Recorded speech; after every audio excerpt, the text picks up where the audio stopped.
Hello dear students, मैंने आपको बताया था गुणसूत्र की भौतिक संरचना के बारे में।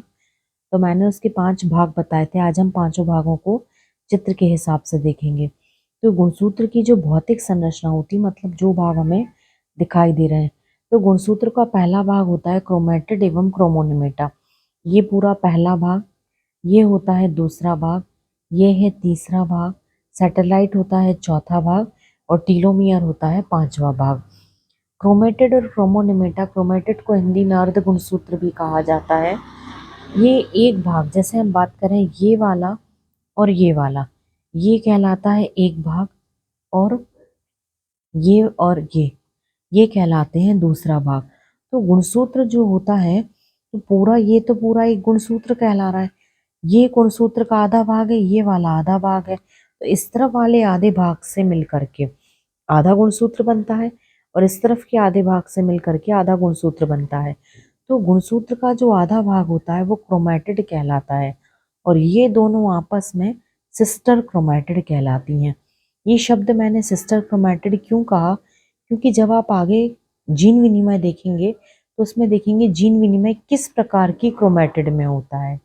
तो गुणसूत्र का जो आधा भाग होता है उसे अर्ध गुणसूत्र या क्रोमेटिड कहते हैं। अब इस क्रोमेटिड में जो धागे के समान पतली जालनुमा संरचना दिख रही है, ये कहलाती है क्रोमोनिमेटा। ये पूरा गुणसूत्र और ये इसकी जालनुमा संरचना क्रोमोनिमेटा। अब प्राथमिक संकीर्णन मतलब जिस जगह पे गुणसूत्र संकीर्ण हुआ है, मुड़ गया है या सिकुड़ गया है, तो जिस जगह पे गुणसूत्र के चारों भाग आपस में जुड़े हैं वो कहलाता है प्राथमिक संकीर्णन या सेंट्रोमियर। इस सेंट्रोमियर की स्थिति के आधार पर गुणसूत्र मुख्यतः 4 प्रकार के होते हैं।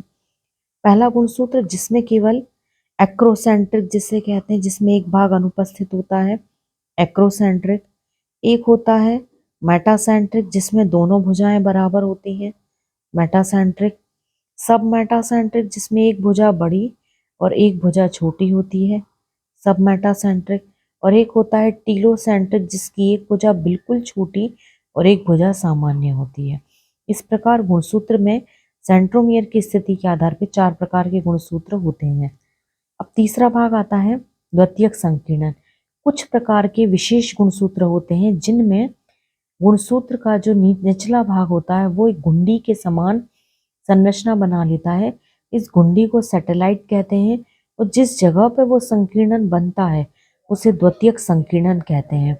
मानव गुणसूत्र में सैटेलाइट गुणसूत्र, सैटेलाइट मतलब सेट डीएनए या सेट क्रोमोसोम जिसे हम कहते हैं, जिनमें डीएनए नहीं पाया जाता है। ऐसे डीएनए होते हैं 13, 14, 15, 21 और 22। ये 5 जोड़ी गुणसूत्र होते हैं जिनमें डीएनए नहीं पाया जाता है। इन्हें सेट क्रोमोसोम के नाम से जाना जाता है, और ऐसे गुणसूत्रों में ये सैटेलाइट पाई जाती हैं। और लास्ट होता है टीलोमियर।